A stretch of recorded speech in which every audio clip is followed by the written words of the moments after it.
memandang ke bawah dan mencari yang terendah, terlemah, termiskin, dan terbuang. Tuhan ingin supaya namanya dimasukkan tidak hanya bangsa pilihan yang dalam perjanjian lama bangsa Israel, tetapi juga ke seluruh bumi, ke ujung-ujung bumi. Tuhan Yesus berkeliling dari kota ke desa, memberitakan Injil Kerajaan Allah.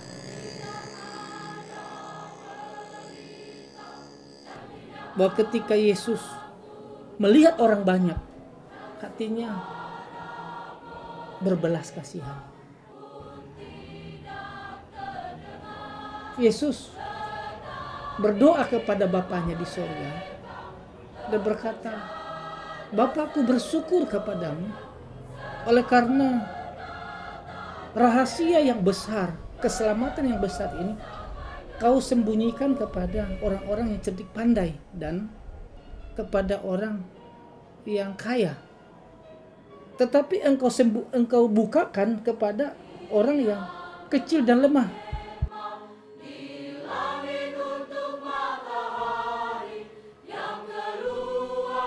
Mayoritas orang Indonesia ada di desa, dan mayoritas desa identik kekurangan, keterbelakangan, dan kemiskinan.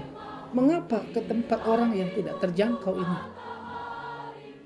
Menjangkau desa berarti menjalankan kehendak Tuhan dan kerinduan Tuhan, membukakan rahasianya dan misteri keselamatannya dan anugerahnya itu kepada orang lemah dan kecil, kepada orang miskin. Dia adalah Allah, tapi dia rela mengosongkan dirinya menjadi manusia, dan bukan hanya menjadi manusia, tetapi menjadi hamba.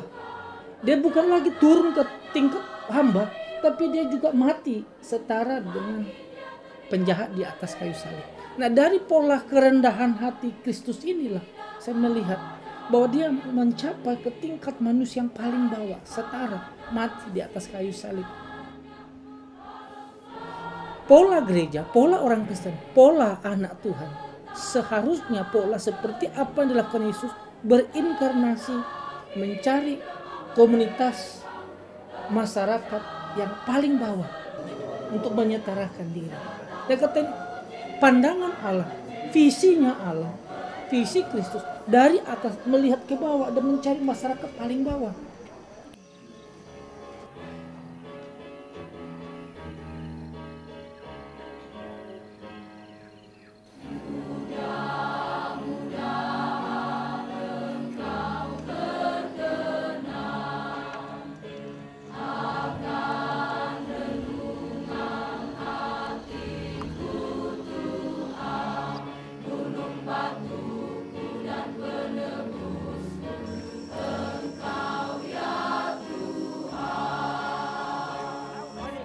Sinang ya ada gereja. Oh, dia gereja. Oi. Permulaan saya melayani di gereja bentuk kelompok persekutuan dan sebut kelompok pemahaman Alkitab. Apa yang menjadi hasil renungan saya mengajak gereja ini supaya memperdulikan orang bawah. Jadi saya membentuk satu sekolah, mendirikan sekolah kita malam ini atau School of Ministry ini. Terus saya terus bergumul berdoa. Apa rencana Tuhan seterusnya? Apakah betul merealisasikan ini dan kita mengutus ke desa, ke daerah yang terpencil atau daerah belum dijangkau dengan Injil Kristus? Ini masih ambisi pribadi. Untuk apa memulai sekolah teologi yang baru? Bukankah sekolah teologi sudah banyak? Tantangan pertama dari dalam sendiri. Bapak ini saja, gereja ini saja, pendeta ini saja yang sudah terkenal, yang namanya sudah luar biasa, tidak berani memulai sekolah tinggi teologi. Mengapa kau berani mulai tinggi teologi?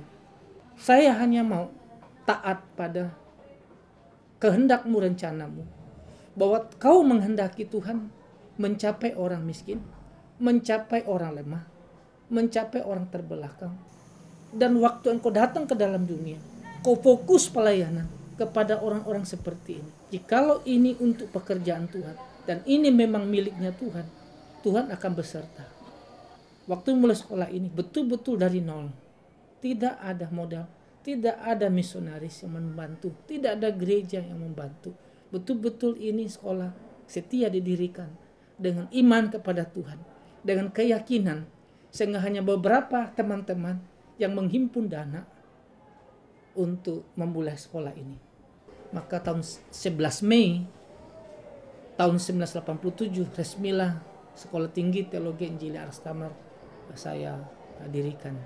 Saya sudah mendirikan 3 bulan lah, baru ada tantangan, sekolah ini apa? Dari mana naungannya? Yayasannya apa? Ini saya dapat teman yang bisa kita mencantolkan sekolah setia ini pada yayasannya Maya Pendri, Yayasan Pendidikan Rohani Indonesia. Tanjung Priok hanya ada 1 tahun, karena hanya 1 tahun rumah boleh bebas pakai. Tempatnya sudah tidak juga memadai, kita akhirnya pindah ke Sunter. Suatu rumah 2 lantai, kita sewa kamar-kamar untuk asrama. Dan mahasiswa itu sudah dalam 1 tahun itu bertambah lebih dari 100 orang. Nah di Sunter Ijau situlah pengalaman juga yang cukup prihatin, karena waktu kami sewa rumah di Sunter Ijau situlah sekolah kami diserbu oleh masyarakat 3 kali. Diserbu karena mayoritas di luar tidak menghendaki kehadiran kami. Dan di situ juga bagi saya pribadi mengalami sesuatu yang luar biasa, pimpinan Tuhan. Nah, kami pindah ke Pluit 1 tahun dan akhirnya sekarang pindah ke Halim tahun 91 di Halim mulai di sini. Saya sudah 5 tahun yayasan yang tidak ada, bukan mendirikan, memulai, mau ambil alih. Akhirnya kita menyelesaikan secara baik di pemerintah, sehingga sudah putus hubungan antara yayasan ini, dan sekarang Sekolah Setia sudah punya yayasan sendiri resmi dari pemerintah. Sekolah ini dimulai, sekolah yang betul-betul langsung pelayanan, sekolah yang langsung menyentuh jiwa-jiwa yang membutuhkan kabar baik. Mahasiswa yang datang ini dididik dengan motivasi untuk pergi ke desa, motivasi cinta Tuhan yang begitu tinggi, dan motivasi yang rela memberitakan Injil di tempat yang sukar dan sulit.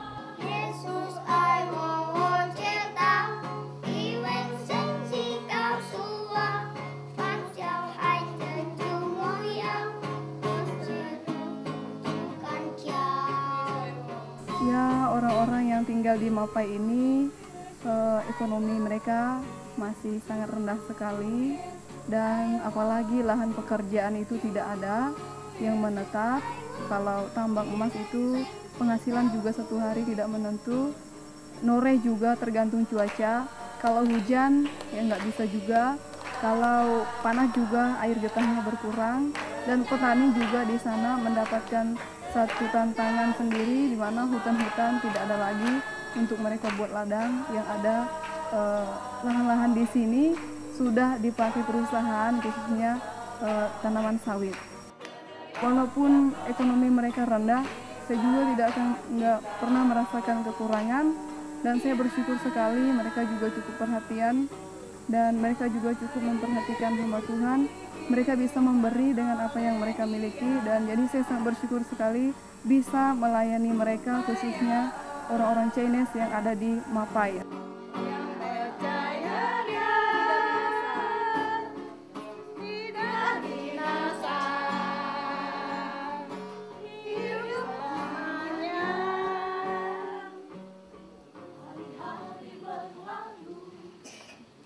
Bagaimana juga mengentaskan anak-anak desa dari keterbelakangan, bukan saja dari segi pendidikan, tapi juga dari segi ekonomi, sehingga dengan pendidikan di Setia tidak hanya diberikan pengetahuan teologi ya, tapi juga pengetahuan secara keterampilan. Secara ekonomi untuk mereka sekolah dengan baik memang sangat tidak mencukupi. Karena itu dengan pertimbangan, dengan satu kerinduan, satu misi, bagaimana mereka yang tidak mampu ini bisa sekolah di tempat ini. SMP SMU ini merupakan umur-umur yang menentukan untuk mereka ke depan. kita ingin supaya selain dari pendidikan, dari pelajaran sekolah, mereka juga bisa mendapatkan satu pembinaan yang lebih. Dari sini kita harapkan ada cikal bakal yang akan masuk ke Setia, ke arah Stamal. Saya mahasiswa baru Daurutan ini. Saya dari NTT Kupang. Saya dari Kalimantan Barat, daerah Ngabang. Saya dari Kabupaten Alor. Dari NTT Bengkayang. Itu SMA tahun 2004. Siapa yang suruh masuk sini? Sendiri. Nggak tahu juga, mungkin ini rencana Tuhan, memang nggak ada rencana ke sini. Belum ada sama sekali yang jadi hamba Tuhan dari daerah saya. Saya siap menjawab panggilan Tuhan. Saya kan sakit. Saya sakit hampir gila. Terus dilayani dari ini ibu dari tamatan sini juga. Dikatakan saya harus ke sini, saya harus belajar, saya harus lebih ikuti lagi apa yang dikehendaki Tuhan untuk saya. Mahasiswa harus mencari mahasiswa. Hamba Tuhan melahirkan hamba Tuhan. Dan yang pola merekrut ini adalah dari mulut ke mulut. Kita utus mahasiswa dan staf pergi ke desa-desa, ke gereja-gereja sudah ada. Cari teman kenalan, bicara bahwa kami punya sekolah. Tidak ada yang tertutup, tidak ada yang tersembunyi. Baik hidup pimpinan para dosen dan staf maupun pada hidup para mahasiswa. Seluruh kas masuk dan keluar kami buka di hadapan mahasiswa. Kami nyatakan ini kebutuhan kita. Ini tidak ada pada kita. Sehingga mahasiswa dari mana dana masuk dan mau ke mana dananya. Setiap malam Sabtu kami buka itu pemasukan sehingga tidak ada yang tidak tahu. Open. Be open, be loving, tapi kasih tadi dan be honest ya. Ya saling menghormati, menghargai. Dan hari ini sampai hari ini ada lebih 1.100 mahasiswa ada di kampus Setia saat ini yang makan dan minum dan tidur dan sekolah. Saya memang nggak pengen sekolah di umum, dan kedua saya juga merasa bahwa orang tua saya tidak mampu untuk membiayakan saya. Selama saya di sini udah berapa bulan itu? Baru 20.000 dikasih oleh orang tua. Ya, karena saya tahu kalau kita sekolah hamba Tuhan itu kita memang siap untuk menerima apa adanya. Meskipun makannya istilah itu nggak enak, tapi senang bisa ketemu sama teman-teman. Jadi sekarang ini yang semuanya anak lemah ekonomi kami di seluruh Indonesia lebih dari 2.000. Cabang ada di Lumbantor, Danau Toba, di Padang, Sumatera Barat, di Bengkulu, ya di Kota Bengkulu, kemudian di Ngabang, Landak, Kalimantan Barat, kemudian di Palopo, Sulawesi Selatan, di Waikabubak, Sumba Barat NTT, Bomakia, Bovendigul, Merauke. Semua yang masuk ini kami mewajibkan harus tinggal di asrama. Memberi ilmu mungkin gampang, mendidik orang pintar mungkin tidak susah, tapi membentuk watak dan karakter, keteladanan menjadi seorang hamba Tuhan itu yang berat. Lagi nggak ada tugas ya mungkin bisa menggosok.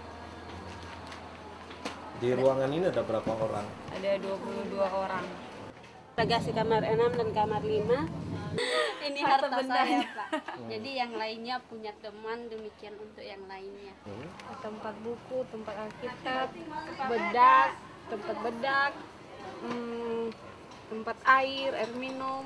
Kalau konflik sih enggak, cuman kita merasa gerah aja, panas karena sempit gitu. Nyamuk banyak banget. Biasanya kalau banyak orang nggak apa-apa lah, sempit-sempit juga gini suka komplain gitu. Iya. Apalagi kalau kaki saya ini kalau tidur naik pakai ke punggungnya ini. Kalau kita punya masalah kan siapa tahu bisa tukar pikiran gitu. Kami 17 tahun ada di Setia ini, betul-betul masih hidup seperti janda di Sarpat. Tidak ada besok, tidak ada lusa.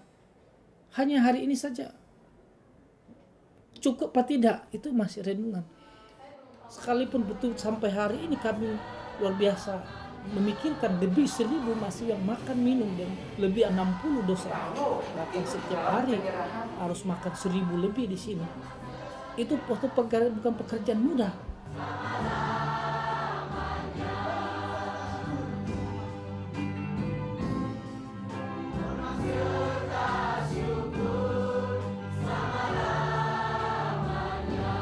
Kami punya motto adalah lebih menghasilkan orang dalam keadaan batin berwatak yang baik, bermoral yang baik, berdedikasi yang baik, daripada menghasilkan orang pintar dan pandai tapi moralnya bobrok atau karakternya tidak karakter keteladanan hamba Tuhan.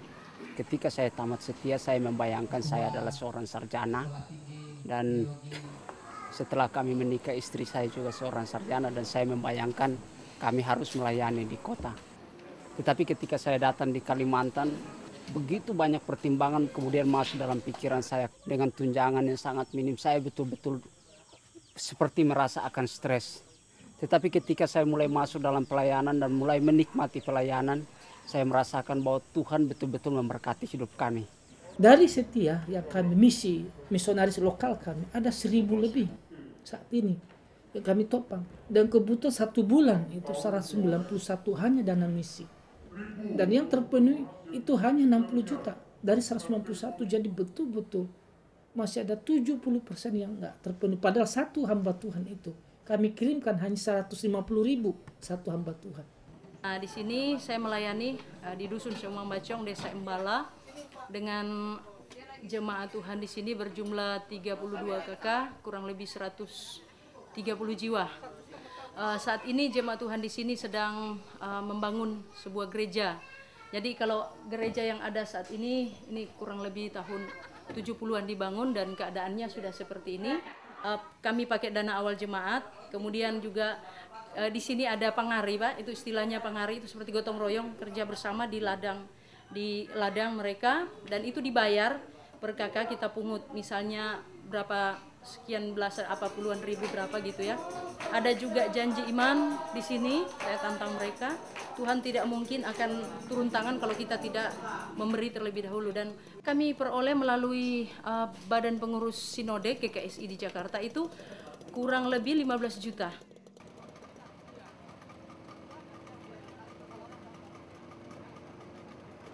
Saya praktek kurang lebih 8 bulan atau 9 bulan kurang di sini. Pergumulan saya itu mengenai yang pertama itu makanan mereka. Makanan itu kadang-kadang mereka dapatkan dari hutan-hutan. Kita juga bisa beradaptasi dan bisa menginjili.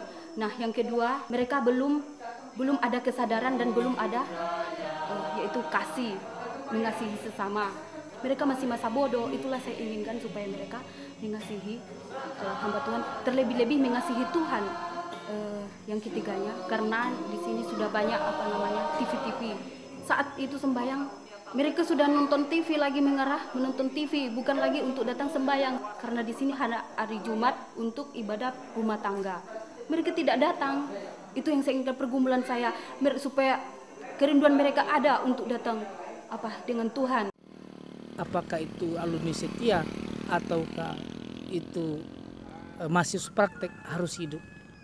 Dan di mana ada orang belum mendengar Injil, berada di pelosok-pelosok, apakah di pinggir sungai, apakah di hutan, di gunung, di lembah, itu harus menjadi bagian pelayanan dari Setia.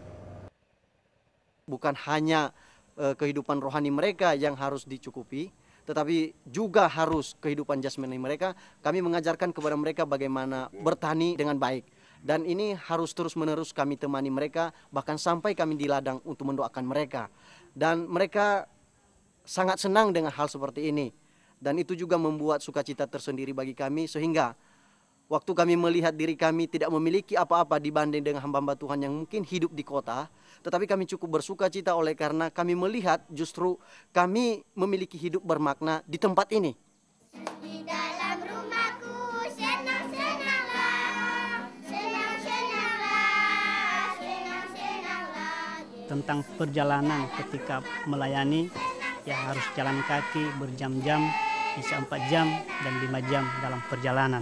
Yang aktif hanya 20 kakak. Apalagi kalau sekarang musim nugal, ya mereka tidak bisa membedakan mana hari Minggu dan mana hari yang biasa. Apalagi kalau laki-laki, kebanyakan mereka ada pergi ke hutan, berburu dan lain sebagainya. Pada tahun 2004 ini akan memulai pembangunan gereja karena di sini belum ada gereja. Untuk itu kami sudah memulai oleh jemaat beberapa bahan bangunan yang telah kami sediakan.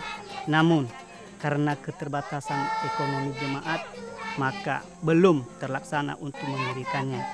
Maka untuk itu kami tetap berdoa dan berharap bahwa kami percaya bahwa apabila kami berserah, maka Tuhan akan mencukupkan dana ketika nanti kami memulai mendirikan gereja tersebut. Pekerjaan Tuhan harus dikerjakan dengan cara Tuhan. Cara Tuhan adalah cara dari hati ke hati. Itu sebabnya rindu kami juga menyampaikan lebih banyak pesan ini kepada anak Tuhan. Sekiranya anak-anak Tuhan mengerti pelayanan sangat mulia ke desa, maka banyak lagi potensi yang harus kami capai dan pasti bisa dicapai. Karena ini menjadi pilihan sejak awal setia, maka kami bertekad untuk meneruskan panggilan ini, visi ini, sampai maksud dan rencana Tuhan tergenapi.